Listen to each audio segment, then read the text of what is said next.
No problem. Hey everyone, today's session is, we're going to cover a few subjects, but we're going to start the session by asking the major challenges to some of the attendees here. So who would like to go first? Muzzy, would you like to go first? What are the major challenges that you have at this stage of your journey that we can potentially deal with? Okay. I had a feeling you'd ask me first. Because I love you, bro. Okay, so my challenge, just as you were talking earlier on, I was trying to identify it. Now, it may or may not be a secret to some people, but I'm actually moving out of employment and actually focusing on the property side on a full-time basis. And it comes with challenges, as many people can actually imagine. So the business side is working to a certain extent. I know majority of times you want to make that kind of decision based on the finance. My decision was based on more than just the finance side. So it's happening. So now the challenge that I have, I think it's more of a sort of like a mental block or a mental challenge, so to speak, of how to handle that shift where it's supposed to be a case of, I'm excited now, I've got the freedom to just work on my business and I've got more time with the family. At the same time, you've got that little voice in the back of your head thinking, you've stopped that like constant income of a salary. Are you sure you're gonna handle that? Are you sure you're gonna be able to sustain yourself type thing? So that right now is what screams out in my head when you say, what's your major challenge? Good stuff. Okay. Would you like me to cover this and then I'll go to everyone else? Is that okay? Yeah, sure. Go for it. Okay. So the biggest challenge you will probably face is how to manage your time. Okay. And when I say how to manage your time, what I mean by that is that you could wake up the next day and feel like, you know what, I don't feel like working. And that means you may only work 4 or 5 hours a day on your business, leading to procrastination and enjoying the freedom more of. Does that make sense? Yeah. While you should actually be doing the other way around. So instead of what you used to work in your work, let's say you were working 8 hours, you should really be now working 10 hours in your business. But how do you sustain that? Okay. Yeah. Make sure that you have your clear schedule for the day, night before. And let's say if tasks normally take you 10 hours, you put in tasks worth 12 or 13 hours. And what that does is you will get stretched for time, which means that in most cases, you'll end up spending more than 8 hours on your business. Does that make sense? Yeah. And if you put the work in, you will get results. Well, at least in most cases anyway, otherwise you'll get feedback, which is what you both need anyway. Absolutely, yeah. At the same time, you may know that, like I was saying in the coffee yesterday, the effectiveness of business. Every single day, it's your job to either make more money or save more money. What you presently have, even if you focus on saving the money for the first, let's say 2 months, you're going to start to make from 4 grand to 5 to 6, and so on and so forth. Yeah. Because now you're spending your time on saving that little piece of money that you can save. That doesn't mean that you start to go and start to manage stuff which should be delegated. Doesn't mean that. It means that you're working still on the business while you're trying to save money. Okay. Yeah. But simultaneously, now you are the CEO. Okay. You should really be working more on the business rather than in the business. The more you work in the business, the more less money you'll make. The more you work on the business, the more money you'll make over a longer period of time, not in a short period of time. Yeah. If I was you, I'd be more prepared to speak with more investors so you could take on more, so you'd have more financial resources to scale. Yeah. Okay. On the emotional side of things, it is going to be a roller coaster for the first few months. Okay. Because it's one thing getting that paycheck every week or every month, which is very, very addictive. And it's another thing when you're actually working on the business and sometimes no money comes in for 2 or 3 weeks, sometimes more. Okay. Yeah. But the aim of the business is to do deals where you see large chunks of money coming in. Yeah. Yeah. Okay. So now maybe it's time that you come across a deal that you don't want to take on, just source it out. $2 grand, $3 grand. You just paid your bills for the month. Mm-hmm. Does that make sense? Yeah, it does. It does. So effectiveness every day, even if it means 0.001%, at the same time, stretched schedule, allowing you to do more in the day rather than, being lazy around, like being lazy, right? Yeah. And if you need to have an accountability buddy where someone is literally pushing you either every day or every week, just ask either me or someone in the group, doesn't really matter. Accountability buddy initially when you're leaving your job plays a major part. Yeah, I agree. Okay, so have someone and with your goals as well. Let's say if you see yourself being able to achieve 100%, put 120% goals. Stretch yourself a little bit every day. Okay. You will get to a point over a period of time you'd be able to stretch yourself a lot more. But initially, at least stretch yourself 1-2% every day. Does that make sense? Yeah, it does. Yeah. Okay. I think that's what I'd like to share with you at this stage. I think that should suffice you at this stage. Mm-hmm. No, it makes sense. Thank you. And again, when you're making a decision, when you get an idea that you want to implement in your business, don't sit on it. And I think you've learned that. Yeah, I saw the post you don't sit on an idea in 10 seconds before it gets diluted. Yeah, you basically talk yourself out of it. Yeah. Okay. I'd also request you to focus on your tech side. Okay. Okay. Your tech side needs to be a lot more effective. Okay. Any more questions? No, that's touched on a lot of things actually. Thank you. Fantastic. Geeta, would you like to go? I'd like to take that challenge. Sorry, Jack, can I go next because I'm just driving? So give me like 2 minutes. That's okay. Take your time. Lavanya, would you like to go? Okay, go ahead. Okay, it's not a challenge. Probably I'm not doing it more. First of all, I need more deals. Okay, so I need to get to know more about the dealing, which I need to come out of my comfort zone as well. So that's one thing. And speaking to investors is the second thing for me. Okay, let's do one thing here. Yeah. Any more? When I say agent, speaking to not only for the deals, and third one is HMO.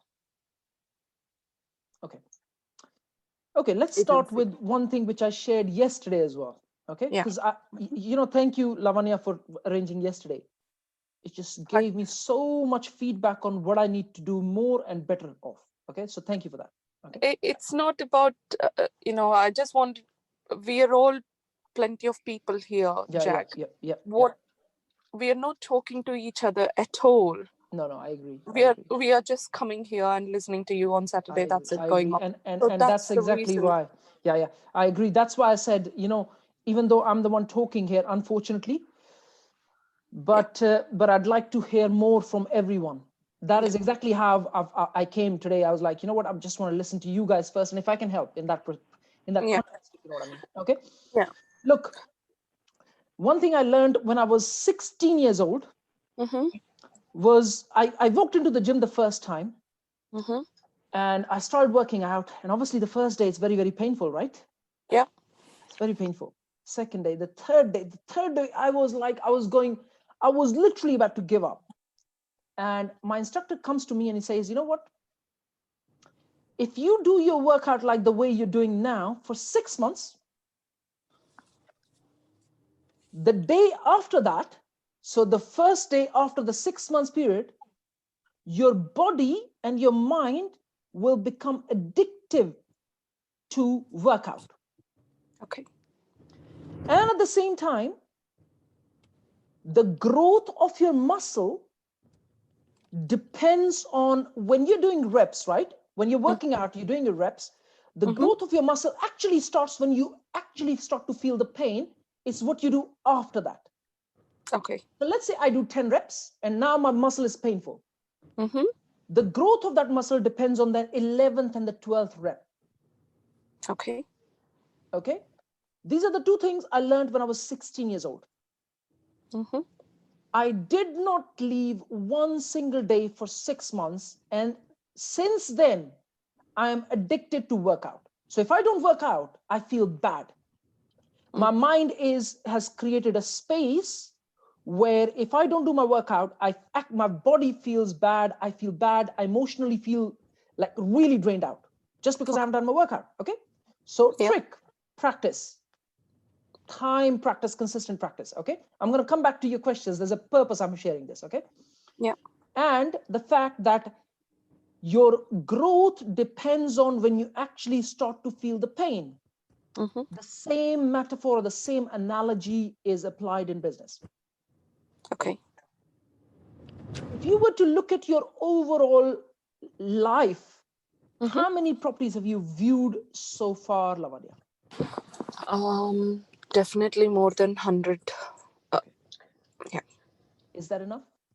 No, definitely not. Not. I would say when you get to your 10,000 viewing, that I would say you are at 99%. Yeah. Are you with me? Yeah. If I was to say how many properties I've viewed in my life, I've probably viewed 1,000, no more than that. Yeah. Right? Maybe 1,000, maybe a little more up and down, doesn't really matter. Okay. Yeah. But it's when you get to 10,000, every single person here, when we get to 10,000 is when we can tell that we are potentially experts. Okay. Now, question for you is when it comes to deals, and there's both things coming in the picture that I just shared with you, which I learned when I was 16, right? Both. Yep. Yep. One is how far are you stretching yourself to do the viewings? And that means that at painful level viewings, which means that if people can comfortably do 10 and you decide to do viewings, are you doing 20 or are you planning to do 20 in a day? It doesn't work like that, Jack. Not all the time. So I'm not saying, look, Lavanya, I'm not saying it works like that. The job of an entrepreneur, there's two things, remember. The job of an entrepreneur is to, first of all, make impossible possible. Yeah. What people think is impossible, make it possible. Yeah. Second is to leverage the skills of others. Okay. The job of an entrepreneur isn't to learn everything yourself and do everything yourself. It's just not. Our job is to bring in the skills. Do you think someone like Bill Gates would have built Microsoft? If you ask him the most important skill that he's learned, he'll probably tell you that this is written in many, many books and quoted everywhere, right? That I would hire people who are smarter than me. Of course. Okay. So that he's being challenged. Not just challenged, but grow his company. Yeah. If you're hiring people that are not even as good as you are, how far is your company going to go? Nowhere. You need to hire people. You need to have people. You need to be able to leverage skills of people that are smarter than you. Of course. Okay. Yeah. I have literally had people with PhDs working for me. Okay. And I've taken a lot from them. Okay. Their analytical skills and so on and so forth. Okay. Coming back to your challenges. Okay. I'm not saying you can do 20. I'm saying arrange 20. Okay. Stretch yourself as far as you can. Okay. Because the growth of your business will depend on how far you can stretch yourself. Okay. Even if it means you're leveraging on other people to do viewings. Okay. Even if it means, having a checklist to give it to people and say, can you do viewings on behalf of me? Okay. The more viewings you'll do, Lavanya, when you're looking for deals, you got to go crazy over viewings. And I actually mean obsessive. obsession towards the number of viewings that you do if you want to really find the deals. Yeah. Okay. That's what you got to do. You got to be obsessed about the number of deals you're going to analyze online. Yeah. I'm talking about that stretch, you know, the 10 reps. Now it's painful. Yes. It's the 11th rep and the 12th and the 20th that gives you pain. Okay. Mm-hmm. I'm going to share a story with you. Okay. Okay. I was working out one day with my instructor, and he said to me that, you know, I was doing it was a chest day, right? So I did my chest workout. We normally used to do 24 sets, heavy stuff. I'm talking about 100 bench press. Okay. Once my workout is done, he looks at me, he goes, Jack, I need 500 push-ups. I looked at him as if he was just, I was like, are you kidding me? You can't be serious. I've just finished my workout. How do you expect me to do 500 push-ups? I can't even do 5 push-ups. Okay. Guess what happened that day? He pushed me to do 500 push-ups after my full workout. A week I was in bed. A week I did not come to gym for a week. But guess what happened? After that week, when I went back to the gym, I had just raised my strength level, the emotional strength level. Does that make sense? Yeah. Okay. I went back to the gym. All of a sudden, instead of doing 24 sets that we used to do, I could easily do 30, 35 sets without actually thinking, oh, I'm tired. Does that make sense? Yeah. You're emotionally capable of being able to do this if you apply this to your business, guys. Okay. And this is not just in viewings, but in every aspect of your business. You are only using a fraction of the capability that you guys have. And I literally mean it. I don't mean it like in a theoretical way. I mean it in literal terms. You're only using a fraction of your capability. Okay. It's time, if you want to build a stronger, sustainable, large business, you got to push yourself to a point where when you go to bed, you lie down and you're done. 10 seconds, you're gone because you're too tired. But when you wake up the next day and you do that for over a period of a few months, it just becomes so natural that you won't even feel it. I can push myself to extreme limits, and I mean extreme. And this is because I've practiced to do that. If I can take risks, it's because I've practiced my brain to take risks on. Okay? This is time for everyone to push yourself to that point where you can actually do 2 days work of a normal person. I do it all day long. I can actually show it to you if you were to come to me. Lavanya, if you remember, I showed you my schedule as well. Yeah. Okay. Yeah. Even the most minor thing, as simple as workout, which I never forget, is still in my diary that I got to do it. Yeah. It's not about the challenge is not doing it, Jack. The challenge, what I'm finding, especially when you're coming to viewings, is I'm not, sometimes I'm not finding enough time to arrange my viewings, being in that business or managing that. That's where the balance is coming from. I'm not finding enough balance to stick to that one thing. I think write down in your values. This is what I do. Write values. If you get to the value point of your career or money, which do you value more, the franchise or the property? And I'll let you decide where you're going to invest more time. It's almost like, oh, it's at 49.51, and then you keep pushing yourself at 1% every day or 0.5% every day. Don't try to go from 10% to 40% in a day. It doesn't work. You'll give up. Go from 10 to 11%. Or go from 10 to 10.1%. Guys, this is very important. Try to understand this, okay? Don't go from 100% to 150% in a day. It doesn't work. You got to go from 100 to 100.1 or maybe 101%. Does that make sense? And then you keep pushing yourself a little bit more every day.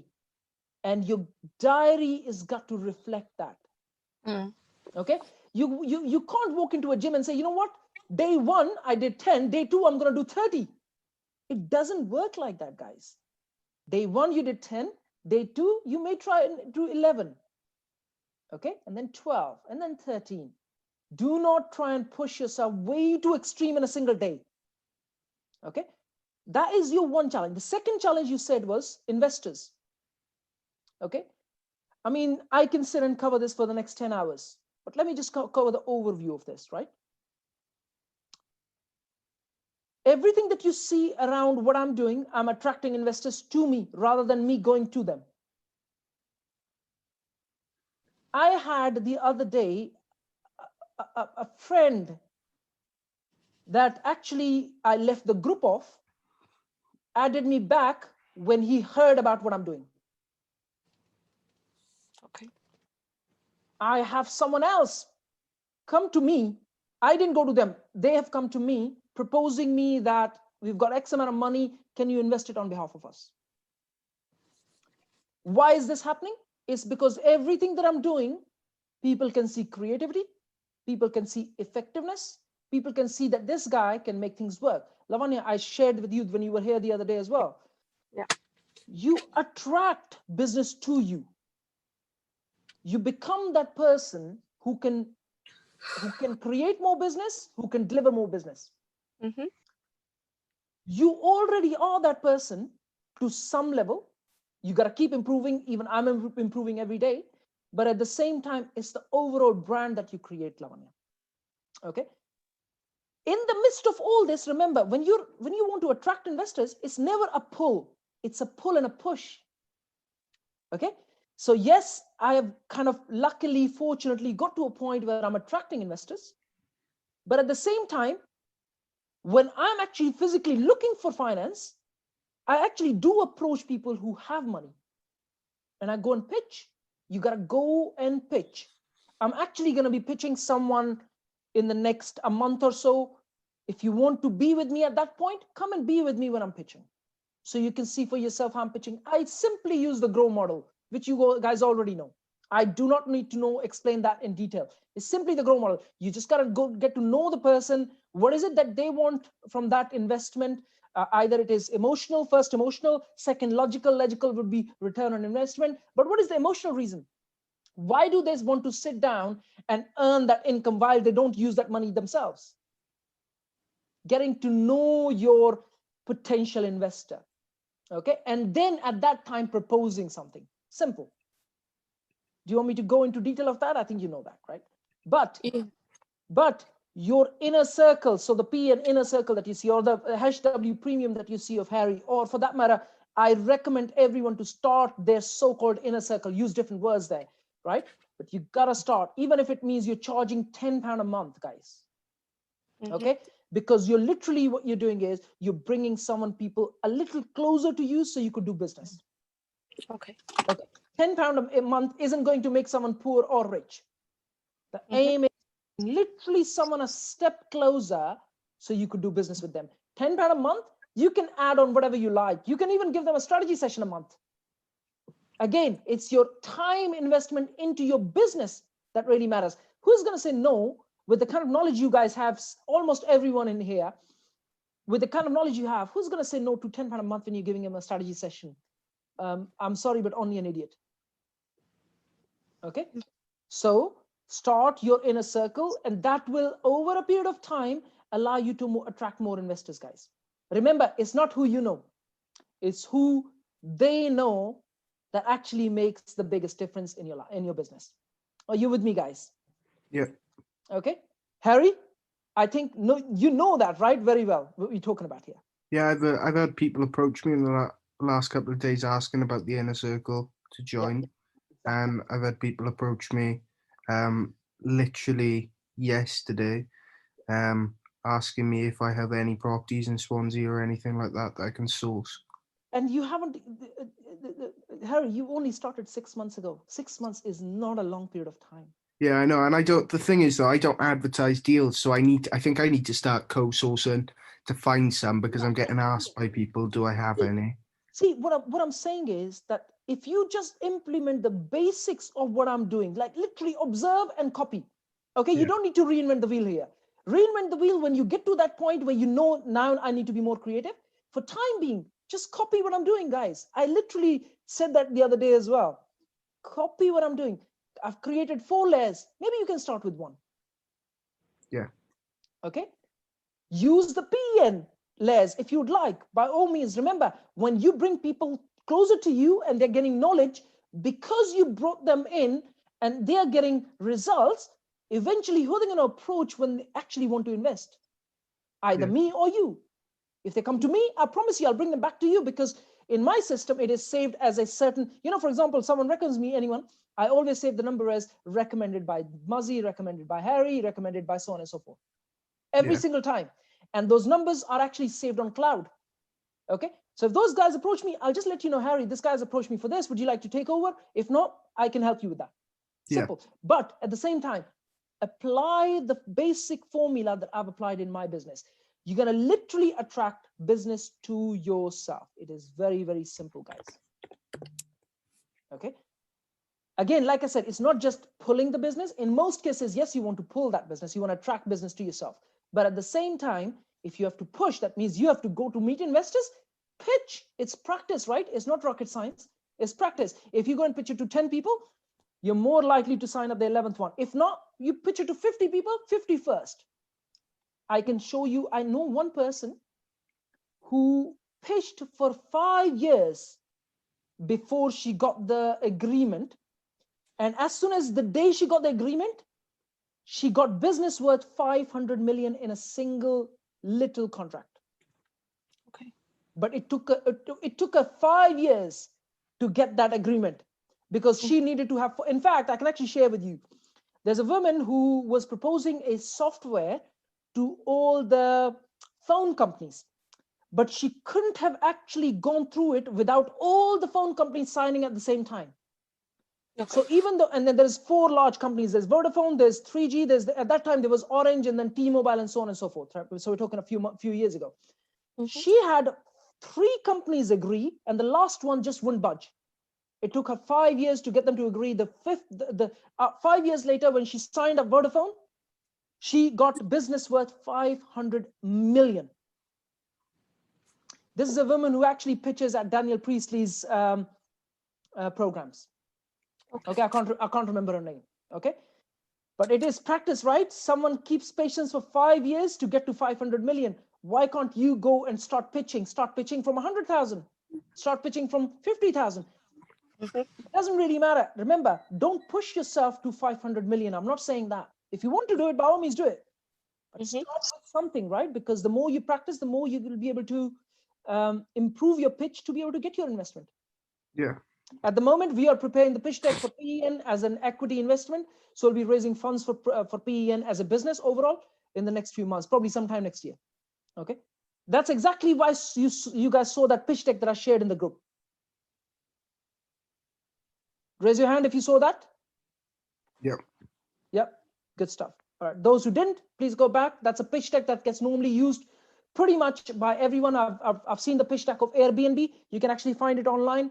I've seen the pitch deck of 2 or 3 large companies that I can't remember the name, but Airbnb is definitely online. That you can find pitch deck when they raise the first round of finance, and the similar formula applies to properties as well, Lavanya. Okay. Does that answer your question to some extent, Lavanya? Yeah, let's pick up slowly, bits and pieces. Those are the one at a time. Yes, exactly. Start with your. First of all, definitely I need to improve myself, because it is a bit challenging for me working on both the businesses at the same time. Because I don't know when the need is coming from the other business as well, so I couldn't plan at all. Write it down, write down how many hours are you investing in one business in comparison to how many hours are you investing in the other business, and that gives you a bit more clarity. One more thing that I'd like to kind of share here is, look guys, I mean, this is just, accept my apology before I share that, okay? I don't mean to say one person, I'm just saying generally. The level of your self-awareness decides a major part of your business. What do I mean by that? If you are self-aware that you said a certain kind of words to your prospect and they didn't sign up with you, there's a reason. So the amount of reflection you do on your wordings and your acts will allow you to improve your business. So let's say you go and pitch to someone and they say they don't sign up with you. Whatever you're selling, it doesn't really matter. You speak with an agent and they don't give you the property. I'd like you to go back and do some reflection time and say, what are the words that I used and what are the words that agent used that didn't quite work well? The synergy wasn't there, right? I'd like you to, when you're speaking with anyone, it doesn't really matter, and there was some friction or maybe it didn't work out, I'd like you to go back and reflect why it didn't work out. And as well as when you spoke with someone and you really got along and you managed to get that deal done or something really happened that day, I'd like you to go back and reflect why that thing happened. It's the level of your self-awareness that will allow you to get more business.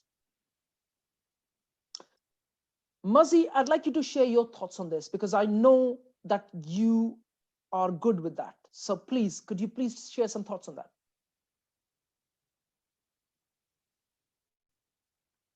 I don't know if you can hear us. Yeah, sorry. Muzzy, would you like to Yes. share some thoughts on that? Remember, I'm talking about reflection and self-awareness. This is very, very important. Like this is probably, if I was to make a circle in business, it goes right at the core of it, right in the middle. Self-awareness, which is when you are negotiating, when you're speaking with agents, landlords, potential investors, prospects, doesn't really matter. People who you're going to do business with, stakeholders.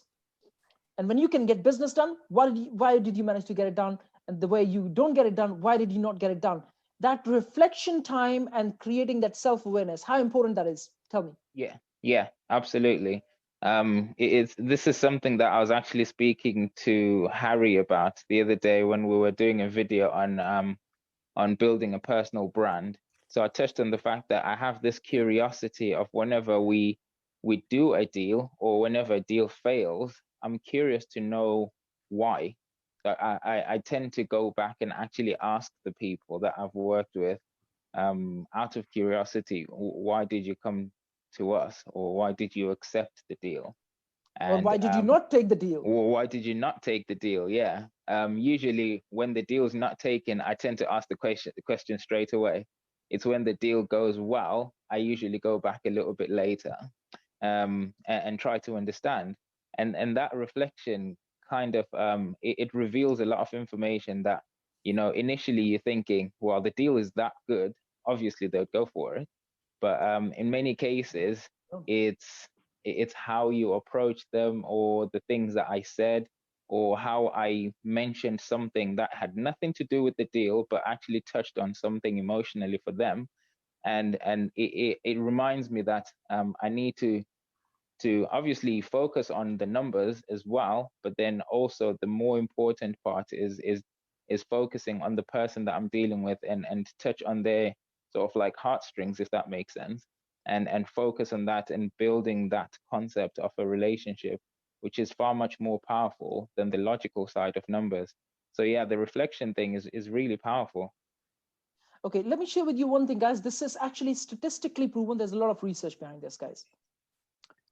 Humans make decisions emotionally and try to prove them logically, which means that at this moment of time, when you're buying a deal, even though you're thinking you're buying it because the numbers are good, that is not the case, guys. You're buying the deal is because it actually meets some of your emotional need. Does that make sense? Yeah. Okay. It's got almost nothing to do with numbers. Yeah. The reason you guys are here is not logical. It's 120% emotional. It's something that is filling your emotional need is the reason you're here. And not just here, but everything that you do from the time you wake up until the time you sleep, everything that you do is almost 120% emotional, guys. We just tend to try and prove it logically. Does that make sense? So when you are speaking with investors, when you're speaking with people, it is the emotional reasons you want to touch on first before you even go closer to numbers or the logical reasons. Okay, try to find out from the grow model, what is the emotional trigger, what's the heart touching point, what is the hot button, emotional hot button. Okay, that's what you need to find out first before you even get to the numbers and the logical side. Okay, so coming back to the main part, which is reflection time. I started doing this when I was about 25. I'd normally in evening before I sleep or before I'm lying down trying to sleep, that's my reflection time. I normally reflect back on the day, what worked, what didn't quite work. Yesterday was an amazing day for me, just turning up at the coffee and what I did and what I should actually be doing. Massive reflection day for me. But at the same time, you need to spend that reflection time to understand what's working, what's not, and why you're even doing what you do, and how can you keep improving through your self-awareness. Does that make sense? 10 conscious minutes of reflection time every single day, even if it means you need to put it in your diary.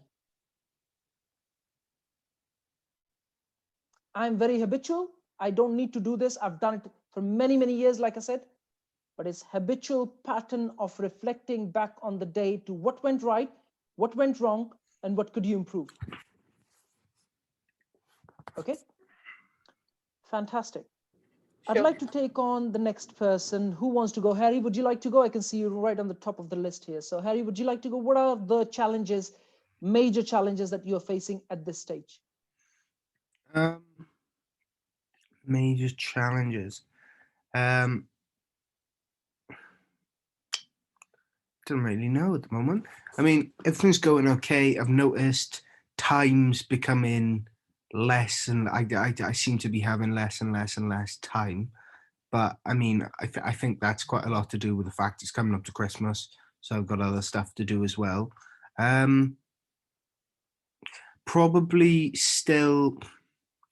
Probably still focusing on the sort of money bringing in tasks. So I still spend a lot. Yeah, I know what I need to do those tasks, but I still have like a mental block where I've got so much else to do to build, in my eyes, to keep building the personal brand over a long time, and I'm not making enough money to be able to outsource it. So I spend a lot of my time doing stuff like the personal branding, a lot of the content to build that brand, whereas I don't spend as much time recruiting people into the premium group. I understand that. Okay. I think I observed that you still have a little bit of mental block. Yeah. Why don't you, the next time when you're pitching someone, bring them on Zoom and keep me there, and I won't speak. I'll just observe your pitching. Okay. And I'll give you some feedback.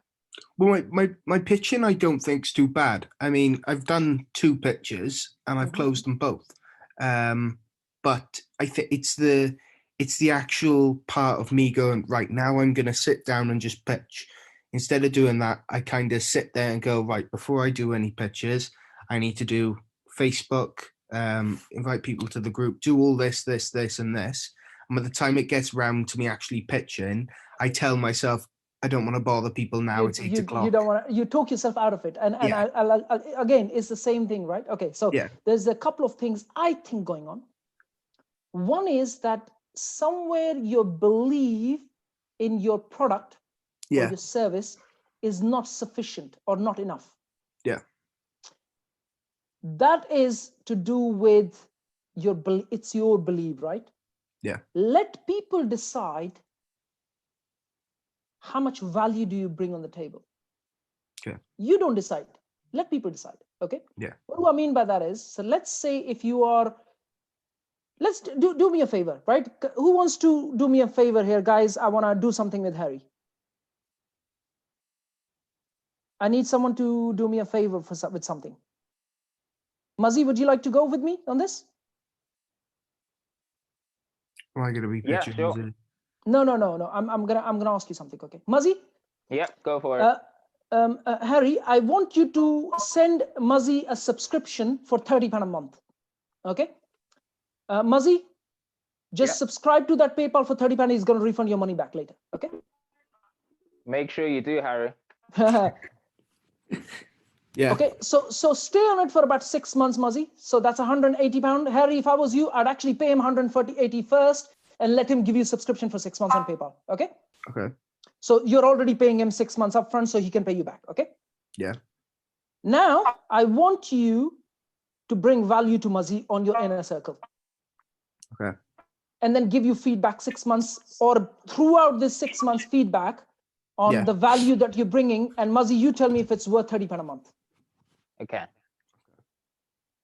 Okay. Does that make sense, guys? Yeah. I think I can't do any, I can't give you a better physical example. Okay. Okay. But you got to do the money. If you don't do the money, there's no psychological trigger here. Okay. He's got to feel that he's paying £30. Yeah. Okay. Mazi, you need to psychologically feel for the service that Harry is providing you, you're actually paying £30. Yeah. And then you tell him at the end what you actually value that. Was it £30 or was it a lot more than that? Okay. All right, guys. But at the same time, Harry, maybe it's a good idea to take on maybe 1 or 2 calls me so I can see you pitching. Remember, your confidence comes from the feedback. Yeah. It's internal as well. Okay. For me, it's like I pitch. It doesn't really matter what I'm pitching. I'm pitching all the time for property finance. Remember, guys. Okay. So I'm pitching all day long. It doesn't bother me if someone says no. That's fine. Someone says no. No means next opportunity. You move on to the next person. There's 7+ people, almost 8 billion people in the world. Okay. Yeah. Okay. So let people tell you what the value is rather than you trying to understand where the value is, because sometimes that is tough. Okay. Yeah. I can sit on a product and I can tell you the value. Okay. I mean, the service that you're providing, Harry, I would, if I was in my early stages, I would have paid easily 40-50 pound a month. Yeah. Easily. I would have paid. I don't know. Maybe Lavanya, can you share what Harry provides value of a month? He's giving strategy sessions as well, remember? Yeah, sorry. For a newbie. Yes. Can you hear me properly, Jack? Yes, we can. Yes, we can. Yes, we can. Yes, we can. Okay. So at the moment, what Harry is doing on the strategy sessions is good. Yeah. Probably I'll go for 2 more. And his pitching is great as well. I've seen his confidence grow in last 5 months. I have been with Harry. Okay. The first day when he pitched was completely, no confidence at all. I wouldn't buy anything. That was completely for the utility bills. And when he did it last time with me and my husband, he did it perfectly fine, and his confidence has grown, more than 100%, I would say. So, what would you pay for a service like the inner circle that he's doing? What would you pay? Definitely £10 minimum I would pay. That's why I said to Harry, 10, anything in 10 to 20, I would. Okay. Well, Harry, that's your starting point. 10 to 20. Yeah. That's your starting point. Yeah. Okay. Start with that. That's fine. Over a period of time, you will be able to charge more. You will improve. But then again, let Mazi give you that in the next 2 or 3 months. Yeah. Okay. Even if you want to do 3 months with Mazi, 30 into 30, that's £90. Do that. Okay. Okay. All right. Okay. Anything else you'd like me to help you with, Harry? I think I mean, I think that I'm gonna be doing, so one of the challenges for next year is try and create a list of 1,000 investors in 90 days. So just that's the one. I mean, I've got 5 challenges that I want to do, but that's the one that I'm thinking, right, that's pushing myself, because all the others are to do with networking. I get the investors to do with networking, but a lot of people. So it's basically just a question. I find a lot of people hate going into mailing lists, but because it's not asked so much to invite them onto broadcast lists, it may be a better way. Do you reckon it's better to just say, would it be possible to give you just add your number and give you a text if I find anything that may suit you? I'll tell you, Harry, one thing I've learned, okay? Every human is different. Every person that you're going to meet is different. Some people like WhatsApp, others don't like WhatsApp. Some people like emails, other people don't like emails. You will never be able to satisfy everyone. Okay. You just have to look at your business in this perspective and say, what works best for my business? Yeah. I'll tell you, the most effective marketing channel at the moment is nothing more than WhatsApp. Yeah. Yeah. Even if someone doesn't want to look at a message, as soon as it comes on WhatsApp, they tend to look at it. Yes. And if it annoys them, they will leave. They will just block you. Yeah. And that's fine. It's not a problem. In fact, I actually have noticed that there are loads of people who block me on WhatsApp, but they regularly speak to me on phone. Yeah. So they've got annoyed me sending them messages and block me on WhatsApp while they regularly call me to take advice. Yeah. Let them decide what they want to do. You do your thing. Okay. So I would use WhatsApp for everything. I tend to normally what I tend to do is when I add someone on WhatsApp into a broadcast list, I'd send them a message saying, would you like to hear from me? If I feel he needs to kind of get that option, if you know what I mean. Otherwise, I just put them on a list and let them decide. That's fine. Yeah. Okay. And then, like I said, if someone is getting annoyed, they'll just block you. And the funny thing is, this is human nature, right? I walked into someone the other day. The guy goes, can you show me a few properties? I said, I think you're on my WhatsApp broadcast list and you get my regular messages. He goes, oh, I blocked you because you were sending too many messages. I was like, okay, then you want me to show you properties? How do you want me to show you properties? Oh, can you call me? No, sir, I cannot do that. You can either subscribe to my WhatsApp list or you can subscribe to my email list. I cannot individually pick up my phone to call 100 people. Can you buy my property? I cannot do that, sir. Yeah. Okay, that's human nature for you. This is literally a few months ago. In fact, someone who actually is related to me. All right. Okay. So let people decide what they want to do. You do your thing. Give them an option. If you'd like to not hear from us, please send a message, stop, and then remove them from the list. Okay. Okay. Simple. Anything else I can help you with? No, I think that's it at the moment. I think there's going to be quite a bit in the new year because I've got a lot planned for the new year. That's okay. All right. Okay. Let's just go for the next person in the list, which is Emmanuel. What's happening, buddy? Well, I think you touched on part of it yesterday during the coffee meeting. Yeah. Accept my apology however, for yesterday. Extreme apology. It was almost like I'm socializing on a coffee and I was pushing my point. Extreme apology. Yeah.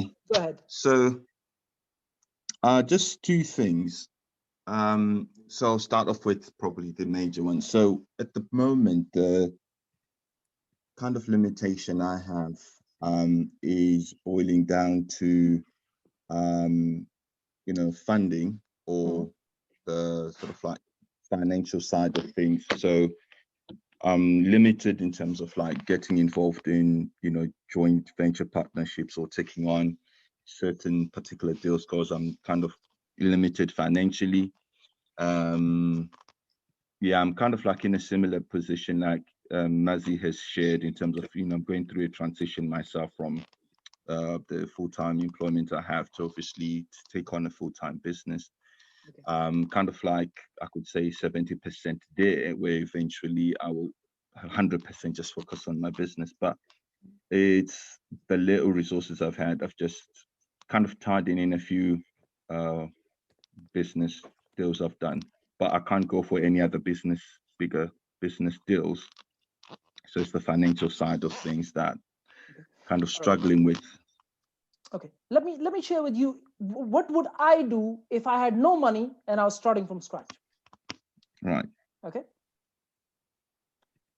First of all, I would network as if there is no tomorrow. That's one thing. Okay. Okay. I don't know if you are in the position or not. I remember you sharing something previously with me, but that's what I would do. Because remember, if I don't have food on my table and if I don't have money in my pocket, I don't care about anything else. Okay. So I would network as if there's no tomorrow. That's one thing. Second is I would again start a rent to rent, and I would start my inner circle. This is money immediate coming to your account, right? As soon as you start in a circle, you've got 20, 40, 50 pound a month, whatever that might be for you, coming into your account every month. You sign up, let's say 20 people, or let's say 30 people, right? Let's say you charge 20 pounds, that's 600 pounds. Okay. Let's say you start your rent to rent. Yeah. Let's say it takes you the first 2 months to take on your first one. That's 500 pounds coming into your account in the next 2 months. Right? Starting to come. Does that make sense? Yeah. You take on, let's say 4 in the next 6 months. Correct me if it's doable or not, Muzzy. I know I can do a lot more than this, right? I'm not even stretching you at the moment. But if it was me, I would go crazy. Like I would go and take on 10 rent to rents in a month. I would go obsessive about generating cash flow. Without obviously, cash flow, to get to that point, Jack, to get to that point, obviously you need to, take on the 10 is you definitely need to have the capital for that. Ask in the group. If you Emmanuel, ask, you get. You ask, you get. Emmanuel, I interviewed someone on last Friday, and he was talking about how once you get to, I think it's the 3rd rent to rent, there's actually brokers out there who can give you 100% finance for them. He works with a broker who gives 100% finance on rent to rent. Really? Yep. Oh. And again, Emmanuel, cool. You are a part of PEN. Yeah. I would ask the PEN network. Right. I'm pretty sure someone would turn up and say, you know what, I've got 10 grand sitting around for doing nothing. I might as well just use it. Okay. Okay. If you don't ask, remember, guys, this is very, very important. If you don't ask, you don't get. Simple as that. Okay. You got to ask. So if I was in that position where my cash flow became a major issue, I would make some major changes to the way I do things. Right. And I'd say, you know what, my main focus is cash flow. And for the next 90 days, all I care about is bringing money and cash in. That is all. That's the end of it. It's almost like I won't be able to breathe. It's all, okay, this is the way I think, okay? When I wake up, my air is my cash. I will not be able to breathe if I have no cash coming in. I literally obsess over cash flow even today. Even today. Regardless of how much money I make, I obsess over cash flow because it's the cash flow that allows me to build the brand. It's the cash flow that allows me to gives me the lifestyle that I want. It's the cash flow that allows me to give the time freedom that I need. Or that I want, okay? Cash flow, obsessive, guys. If you're not making money, you've got the most basic human need problem. If you remember Maslow's hierarchy, right at the bottom of the layer is your, money need or the food need, having food on the table, a roof over your head. This is Maslow's hierarchy, 60, 70 years old research. Obsess. It's almost like you're waking up 7, 6, 7, 8 o'clock till you go to bed 12 o'clock at night. These are 14, 16, 18 hours a day. You are obsessing over bringing in cash, guys. And you already know most of what I'm doing. You can apply most of it yourself. Okay. Obsession over doing viewings. Obsession over bringing in cash, regardless of how you create your business structure. Okay. go obsess over selling products of PEN, for example. I mean, Yeah. Geeta is here. She's recommended so many people in the past few months. We still haven't closed any, but we're likely to close some because, again, it's a numbers game, right? Yeah. It's a numbers game. Muzzy has recommended someone. Who else has been recommending? Right? It is a numbers game. Obsess over numbers, guys. Right? Like, I literally was adding 200 people a day in my network at one point. I'm not obsessing as much at the moment because it's already quite good, okay? But I was adding 200 people to the network every day at one point. Okay?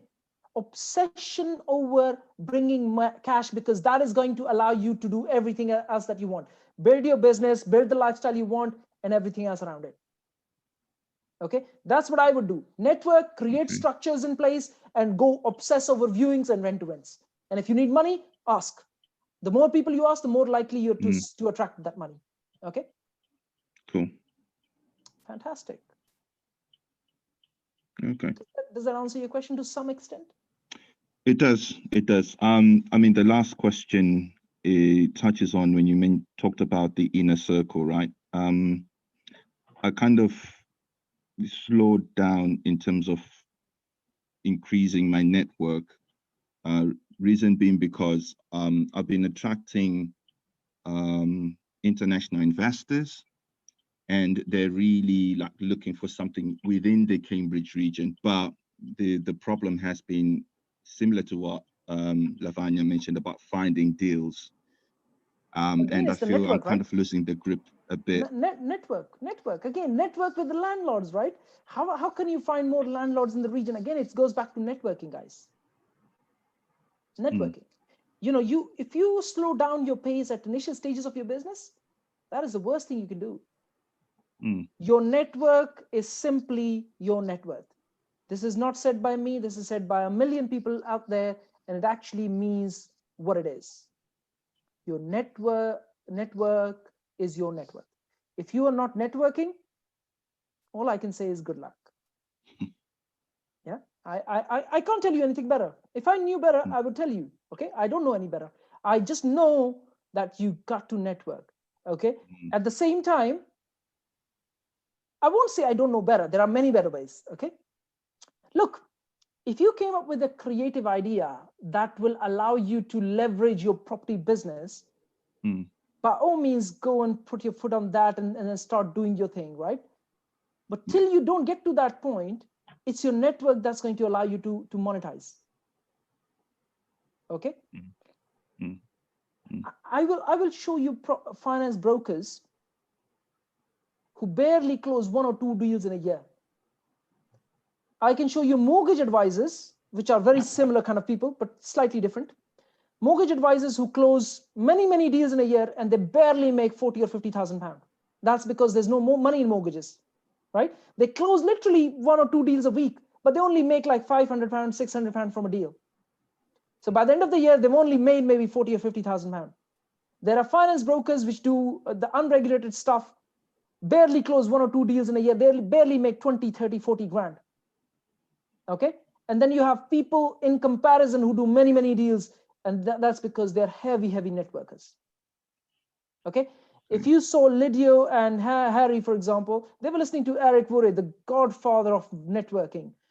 The guy makes £1.5 million, £2 million in a single day doing networking and providing trainings on networking.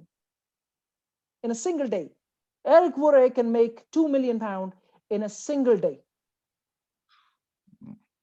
Okay. Just nothing more than networking. Yeah. But how do you sustain that network though? I'm just thinking about, you know, the inner circle, for example. Observe PEN. What am I doing? You know, I recruited 28 people in the referral team in literally 30 days, 33 days or something.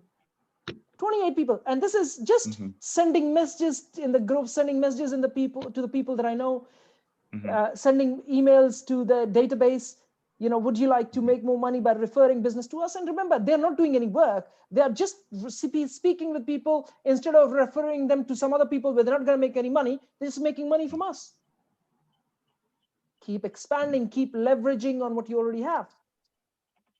I would, like I said, obsess over bringing money in regardless of how I do it. That is the case. You know, waking up at 7, you should be ready with viewings and doing viewings as if there is no tomorrow. 20 viewings a day, 15 viewings a day for your rent to rent, and you should be taking them on. If you have, like I said, ask for money, you'll get it in the group. I have a very good feeling you'll get that money. Okay, you gotta ask. Yeah. Okay. All right. All Does right, that thank answer you. your question? Yeah, it does. Thank you. Again, That's if you're all. not obsessed about your business isn't going too far, unfortunately. That is the case, unfortunately. Okay, so you have to be obsessed.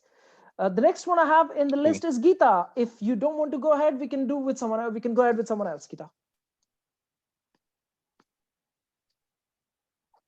Are you there? Hi, Jack. Yeah, I hi, can. Geeta. I can. Yeah, you I can. can. Yeah. All right. Okay. I think Major challenges. time, which is probably nobody can help with apart from me myself.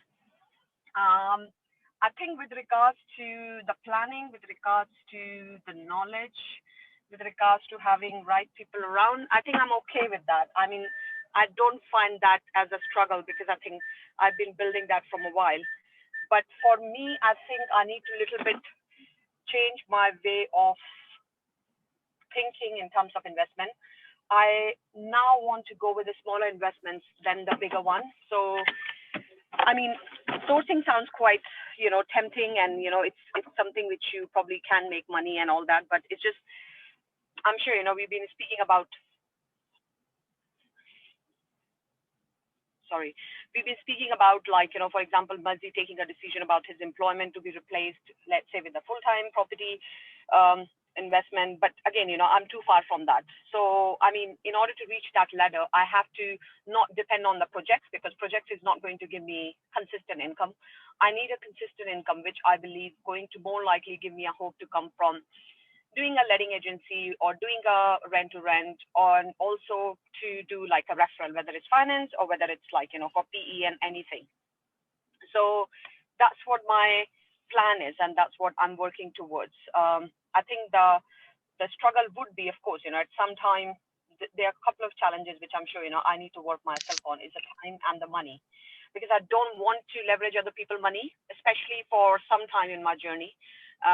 It's just like to gain my self-confidence. That's just me as a person. So I'm not sure really. I mean, I don't struggle talking to people. I don't struggle with, but what actually Emmanuel said is a very true thing. What happens is when you actually build your network and you kind of are not really providing value to it, or whether it's call it inner circle, you have to really kind of add value to it. And I don't think I want to go in that direction of like provide. I'm not saying that I don't want to provide value, but I'm saying I don't want to contribute my time to provide value, because I want to probably firstly look after myself to see how can I survive first, So I think that's really a kind of approach I have, because, co-sourcing is perfect. Like, at the moment, number of people who ask me, I just direct them to Pen platform, where you have all the deals. So in that way, I'm serving them, but at the same time, I am not having I'm not really giving them my deals, because in the past I used to do a lot of sourcing, but at the moment I've just put on hold to it. So, I mean, overall, I'm just thinking in terms of my challenges, which I really need to really come out of it soon, is how do I replace my job really, with the belief that, okay, I can have consistent income, not income which I can wait and make, let's say, in 6 months time, okay, decent money, but I mean, I don't think so I can live with that. Okay, so there's a couple of things here, Geeta. One is your risk profile is a major hurdle or hindrance for you. Okay, if you are not prepared to take enough risks in business, you're not supposed to be in business. Okay, business is all about risks. There is no way anyone can tell you that you're definitely going to make money, and you're either going to make lots of money, you're going to lose money. There is just never anyone on this planet who can assure you that. Okay, so your risk profile is one of the major hindrances. Okay, sorry, if you could mute yourself. I don't know who that was, but yeah. Can you hear me, Geeta? Yeah, I can hear you, Jack. Okay, so first of all, your risk profile is a major hindrance. Okay, if you cannot take risk, or if you're very, very low risk, business is not necessarily the best thing to be in. Okay, yes, there are businesses which are very low risk profile.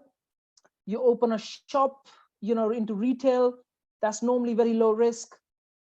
There are many, many businesses which are very low risk. Okay, but even in property business, for example, option agreements are very, very low risk. Okay, but again, that's a conscious choice to make, to say, you know what, I'm only going to focus on option agreements. And to answer your question, there are loads out there. You still just do not know where to look for in the right place and the right way of doing it. When you mentioned that, you don't struggle talking with people, it's not about the struggle, Geeta. It's the effectiveness of your communication. On a scale of 1 to 10, how effective is your communication? Okay, that is the key. So, like I was, sharing earlier, that if you sit down with someone and you get a deal done, why did you get it done? That reflection time of self-awareness, right? Or why did you not get it done? The reflection time again for self-awareness. It's the effectiveness of your communication that is key. Coming back to your, to be able to create an income where you can sustain and don't have to depend on job. Again, it just goes back to the obsession of creating that cash flow. You just have to be obsessed, and you literally have to network as if there is no tomorrow. And I believe that, and I'm actually doing it right in front of you guys. Okay, again, there are many, many other ways of doing things, and one of the best ways is come up with an idea that actually works in your property business and go and raise finance on that, and then delegate what you don't like to others. Okay, the question is, are you going to put your work into that? I know a lot of people who are very, very bad at sales, and they don't like talking with people, but they go and raise funds on an idea and they delegate their sales and marketing and networking and strategy to someone who is good at it. Are you with me on this? Yeah. Okay, so you don't have to do what you don't want to do, but just the fact to get to a point where you can delegate, you may sometimes have to do certain things. Does that make sense? Yeah, I agree. Okay, and again, I cannot insist enough on this, guys. If you're not obsessed about your business, forget about it. You're just not going to pull it off. Okay, especially at initial stages of your business, for the first 2, 3, 4, 5 years till you get to a certain level, you have to be obsessed about every single detail of your business. Let me share with you one more thing which I picked up yesterday. When I shared about the high income skills, I did not actually mean go into those high income skills as a business.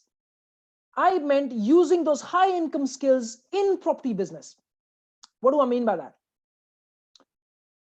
Regardless of the business you're in, you still need to have good copywriting skills. You still need to have good sales skills. You still need to have good marketing skills. You still need to have good digital marketing skills. You still need to have good strategy skills. You still need many of these skills to be able to leverage your existing business, which is property business.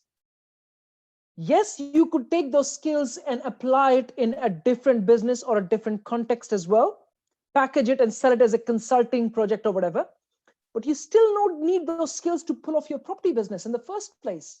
Does that make sense? Yeah. Yep.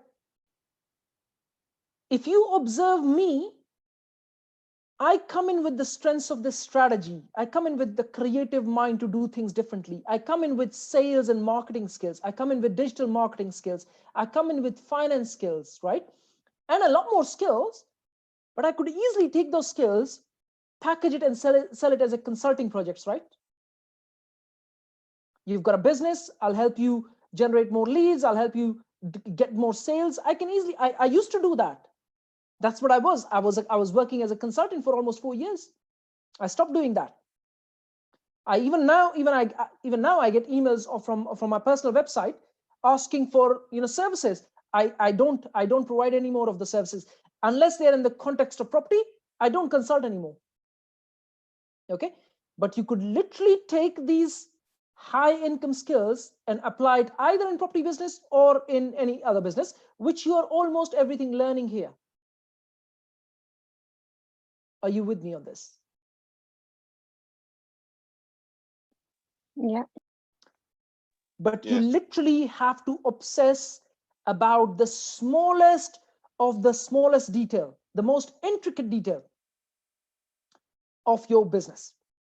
Because the more you do, the more better business, the more sustainable business you will create. If you look at Amazon, I mean, think of the obsession, customer service obsession that guy has. I mean, just look at Amazon. It's not rocket science that they're here. It is not, it's just science. He knows that if people can just buy with one click, they want to do it one click. Which other business do you know on this planet can help you buy with one click? Likes of Uber, likes of Amazon. I have been speaking with my tech team for the past 6 months to give me a one-click buy to apply on PN website. They can't get me it. There's no bank who would do a one-click buy. Remember, Uber and Amazon's have their own banks. They have their own structures. Well, Jack, what about PayPal? Sorry to interrupt you. It's not a one-click. We already use PayPal. Most of what I do is everything on PayPal these days. I don't take payments on anything else these days. So the older people who joined us, they all make payments in different ways. But the new people who've been joining, they're all PayPal. But it's not one-click, Hemo. It's for me. You've set it up that way? Yeah, I've probably set it up that way because I use it. That's my main methodology of payment. But So, I'd like to get to a point where people would go on, write their bank details once, and it's just by one click. Yeah. So I will bring that to PN at one point. Again, forget about that. My point is obsessing over the smallest of the details when it comes to building your business. Yeah, no, true. Like you said, it's that with regard to like the PayPals and the Amazons and those mechanisms that allow you to initiate or enact that payment methodology, that's a trust issue, isn't it? So there's a subconscious there of using that tool to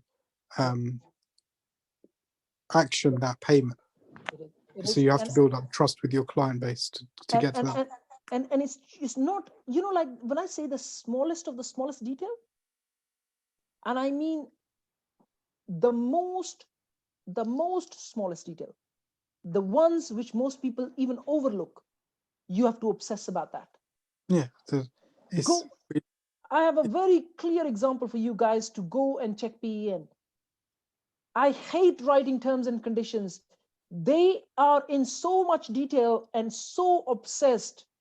I literally took out a full day to write terms and conditions, a full day out of my schedule to write terms and conditions. Every word is obsessed about. Okay? You have to. If you don't, you're just not going to build a scalable and a sustainable business. Okay? You need to get your ecosystem right. If you get one thing right, doesn't mean it's going to be sustainable. You have to get many, many, many things right before it becomes sustainable. On top of that, don't expect your business to be profitable in the first year, not even in 2 years, sometimes not even in 5 years. Expect a very low return on investment on your money and your effort. Okay? I could go in and start consulting. If I was to go and apply for a corporate job, I could easily take on a 6-figure job, very easily, right? At the same time, I obsess over smallest of the details in business to a point where I sometimes don't make enough money because I'm obsessing over the details. But then you got to balance. You obsess over details one day and the next day you say, I'm going to monetize. I'm going to focus on my cases. Okay? And I'm going to use technology. But again, the aim is to get the ecosystem right. If you haven't got this right, you will always struggle with your business. How many business do, I don't know how many business do you guys know? I know so many businesses that do 2 million, 3 million, 50, 70 million, and they're struggling. They're struggling to even pay the salaries of the businesses. Can you imagine getting to 50 million revenue or 70 million revenue? In fact, I know one person, well, I know many of the chairmen of listed companies with multi-billion man companies, okay? I'm not even talking about them. I'm talking about people that I literally am super close to, that I can literally pick up the phone and call. I cannot call these chairmen. But again, they literally struggle to make profits out of multi-million, multi-billion pound companies, okay? And that's because the ecosystem isn't correct. And if you get the ecosystem right, and even if you, let's say, do 200,000 pound in revenue, you could walk away with 100,000 pound in profits. Does that make sense?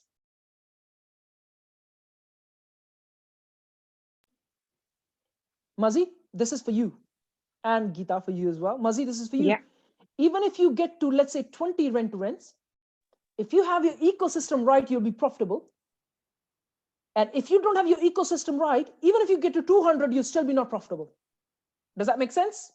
Yeah, absolutely. Okay, so make sure that just because you are at 20, that you don't get this right. Get your ecosystem right, get the systems right, get the processes right. Make sure that you're making profit from the ones which are profitable. Make sure that the ones which are not really profitable, that you leave them. Don't drag it too long. Cut your losses short. Okay, getting your ecosystem right, very, very important. You're not going to get it right in a day, in a month, sometimes in years. It takes time. And just because you get to the 200th property doesn't mean you're going to be profitable. Okay, in fact, I was actually consulting someone on finance side, and they have a portfolio of 25 million, and they are in negative cash flow. How do you get to 25 million pound worth of your own portfolio and be in negative cash flow? How does that happen, Geeta?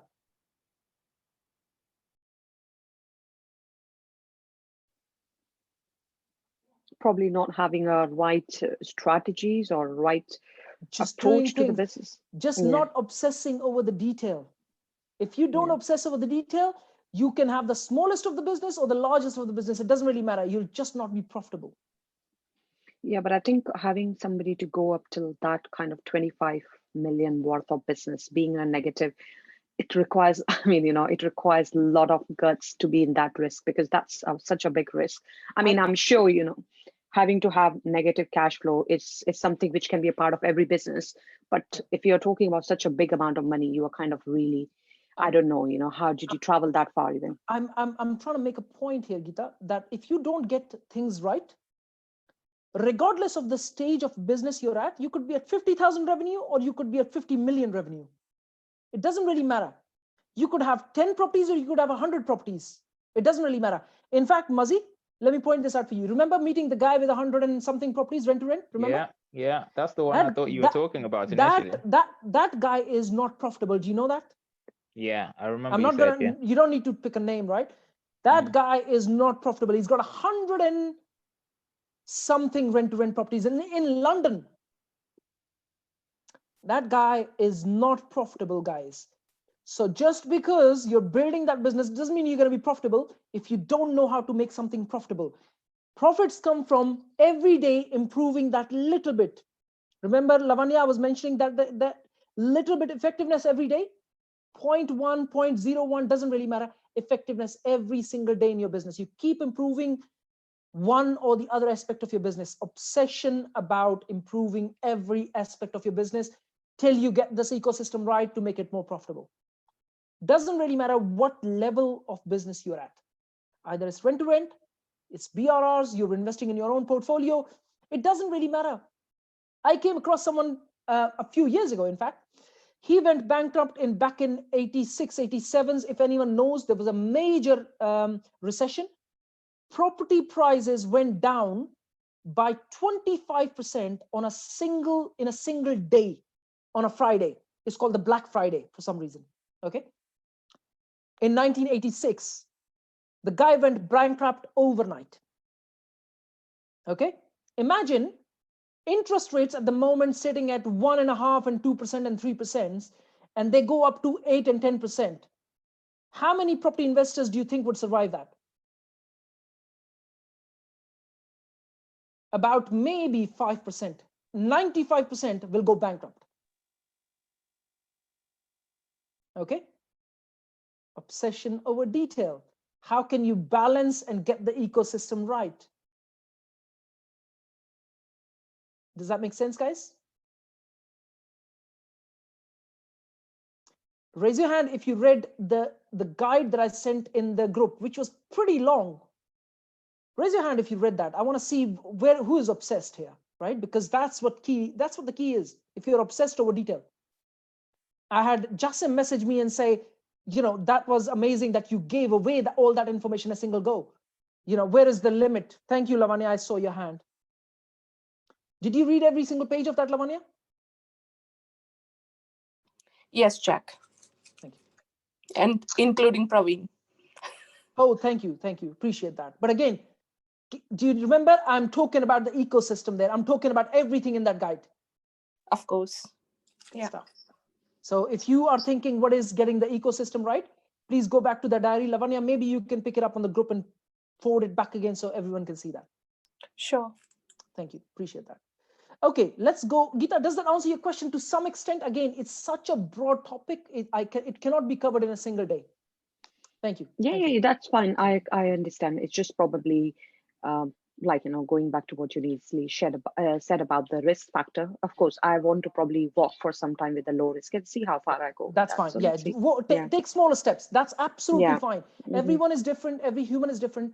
It's definitely absolutely fine to take smaller steps. Okay. Yeah. Fantastic. Nana, how are you? Can you hear me? Not sure if she can hear me. Okay, if she whenever she does, she'll come back. Lavanya, I think I've covered you as well. I've covered Mazi, I've covered Emmanuel, I've covered Geeta.